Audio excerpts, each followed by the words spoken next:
know that farmers will not be silenced. This cheer you are going to give is for your hard work, your long days and even longer nights. This cheer is for your children's legacy. 1, 2, 3!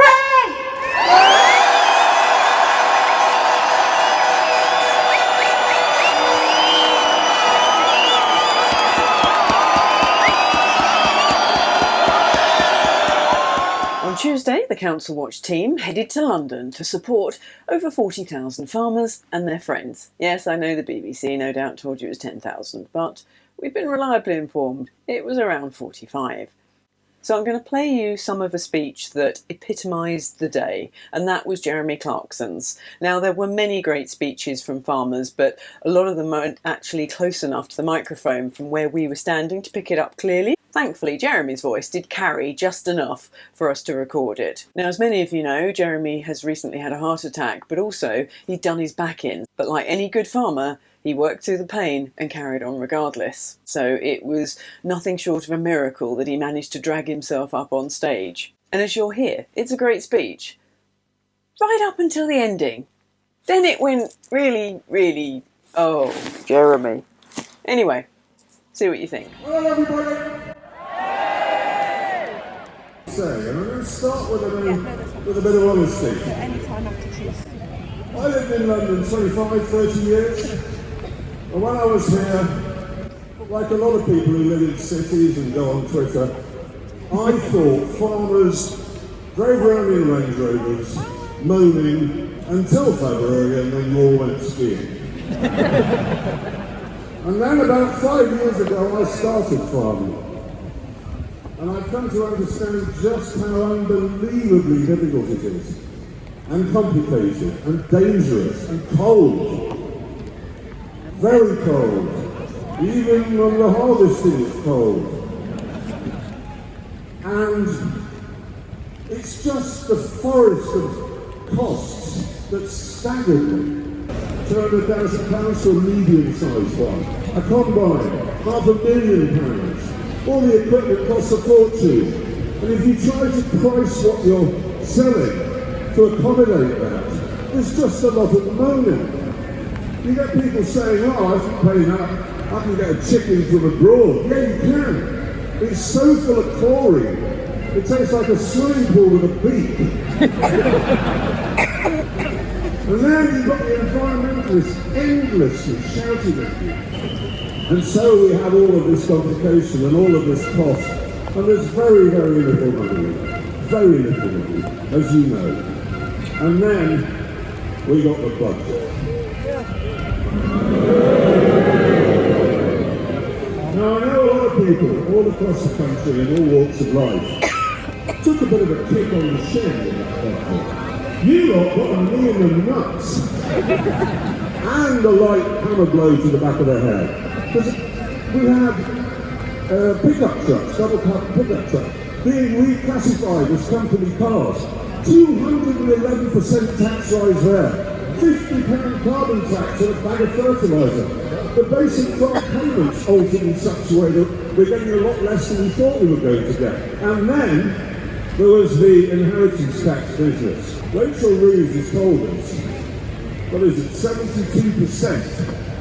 72% of farms are going to be unaffected by this. See if we can educate her here, if she's still around, Victoria. How many people here, if you raise your hands, are from a family farm? I want to see, right. I hope you can see that. I hope we've got our cameras from the show up high to see. That's a lot of hands. Now, keep them up, and I want you to lower them if you think, and you've had time to work this out, you think you're going to be unaffected by the changes to APR and BPR.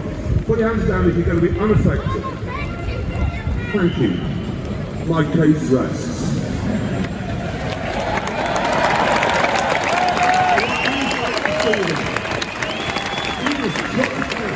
Nobody's affected. Rachel even says so. Since when was the BBC the mouthpiece of this infernal government?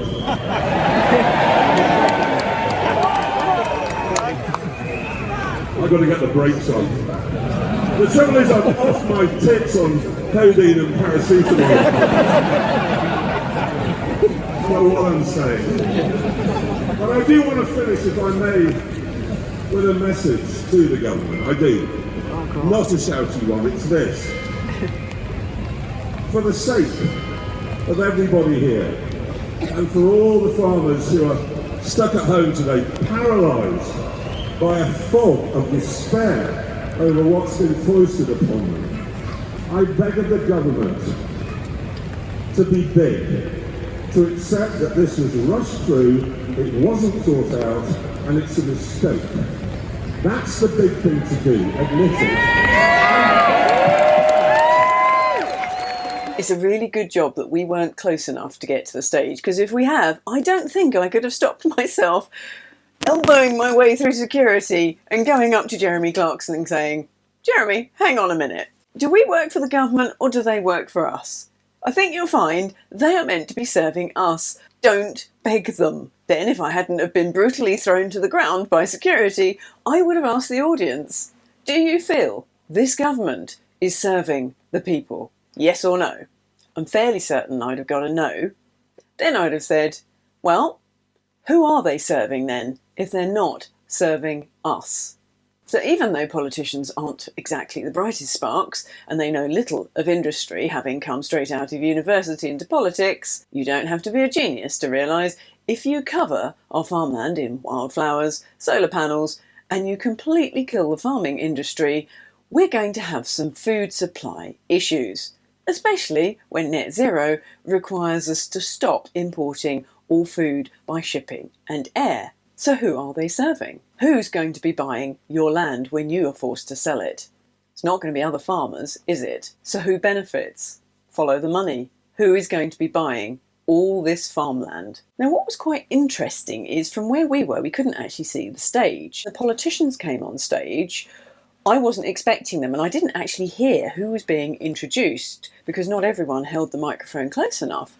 So I was having felt the sincerity of the farmers' talk. When it got to the politicians, suddenly there was like a collapse of energy. So although they were making all the right sincere noises and sounds with their mouth, because I was there and wasn't able to see them, I could feel it. As I say, I didn't always know who it was on stage, so it wasn't my intrinsic dislike of politicians coming into play. I could actually feel, and with Jeremy speaking, you could definitely feel it was heartfelt. So I've often felt it doesn't matter if people are fully awake to everything that's happening in the world, as long as they're taking a stand, that's all that matters. But I've changed my mind on that, having stood there and witnessed all those thousands of people cheering and applauding, people saying, well, the government just need to understand what they're doing. That naivety, that needs to come to an end now.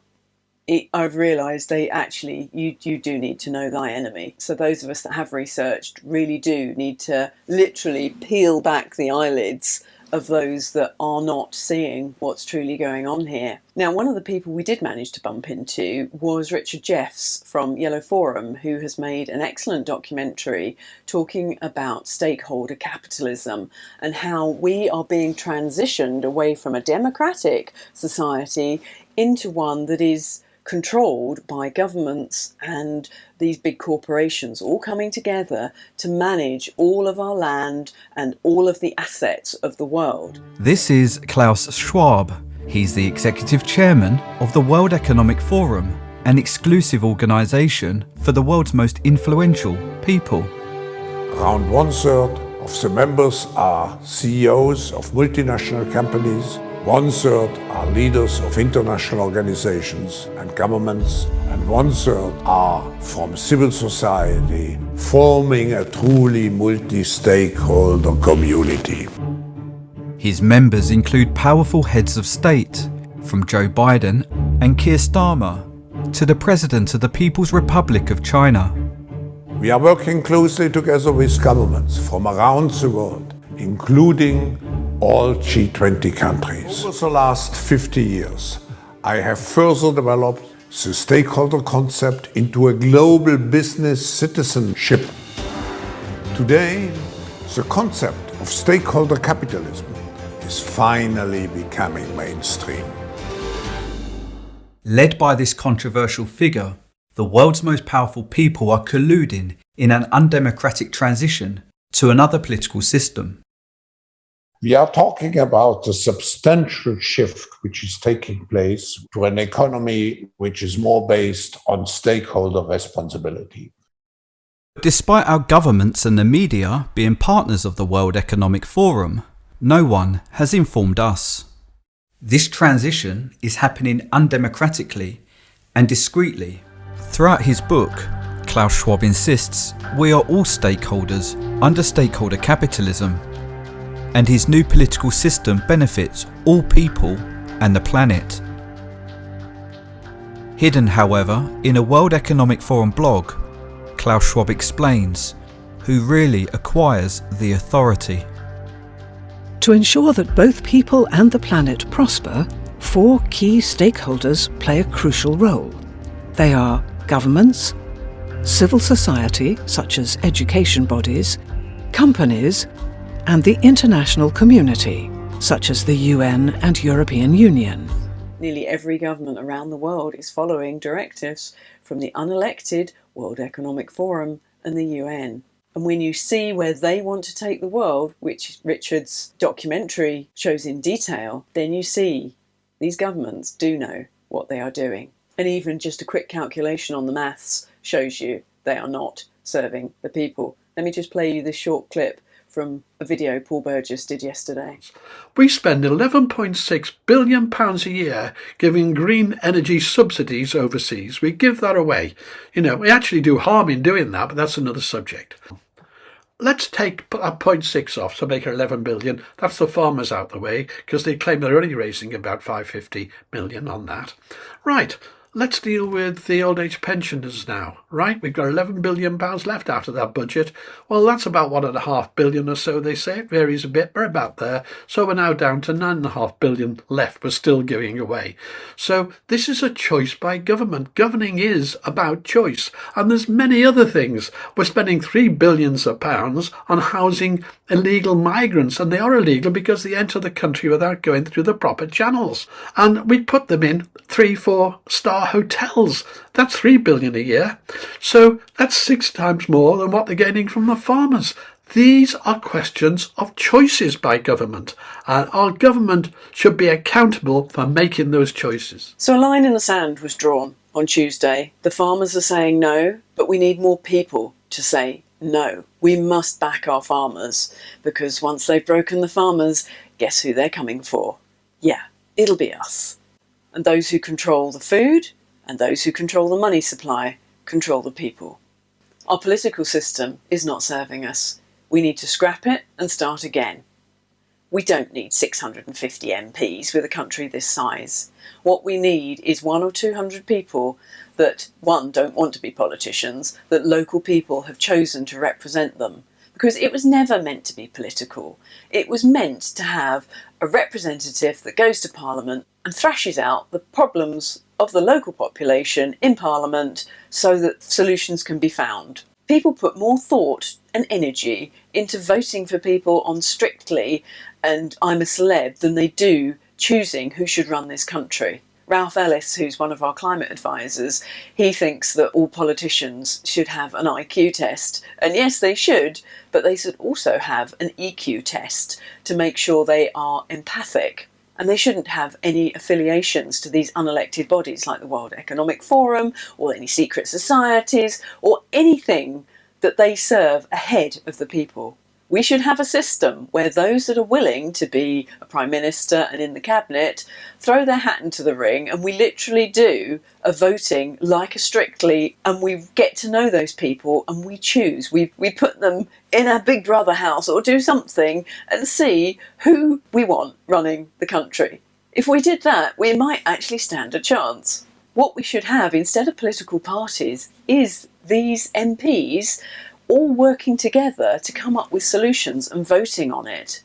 So scrap the Houses of Parliament. We need more like an amphitheatre style of governance, with the cabinet sitting in the middle and all of the other MPs around them, and actually thrashing out ideas and solutions rather than all that baying of each other and, "Whoa," and "Right Honourable so-and-so." No, just problem solve. We don't need all this theatrics and all this nonsense. That is a system I would like to see set up. Abolish the political parties and just have good people running the country, the types that really don't want to, but that have the experience. Because even if political parties start off with the best of intentions, they get infiltrated. We need individuals with integrity, not political parties that are compromised or influenced by the World Economic Forum, the UN, or anyone like them. So I'm going to play out with Sandy Adams so you can really understand why. Until next time, take care. Currently, farmers are being directed to meet regulations for questionable net zero targets, which means they have to give up their land and reduce their outputs for what's called biodiversity net gain, or BNGs. It's a bit like ESGs, environmental social governance contracts in business that people are encountering now. They're basically paid not to farm food. Could this be because in 2023, a new financial instrument was created by the Securities and Exchange Commission called a natural asset class or a natural asset corporation, or the acronym NACs, based on environmental stewardship? NACs hold the rights to ecological performance. These companies would be given a license to control lands, both public and private, and would be required not to conduct any unsustainable activities on that land, where rewilding and renewable energy production on the land will take precedence over livestock farming and growing food. Basically, corporations can profit more from ecological performance than growing food, and that doesn't make sense. They plan to corporatize and financialize the countryside. Farmers are in the way of that lucrative new revenue stream. Net zero is being used as a vehicle to get people to give up their land and their freedom. And farmers have to understand this, and I'm sure they will. The fact is that the World Economic Forum and the UK government are impoverishing farmers by design. And they're seeing this under the false claims of net zero by corporate takeover. They intend to monopolise your land and make you surplus to requirement. This is all about corporate greed over people.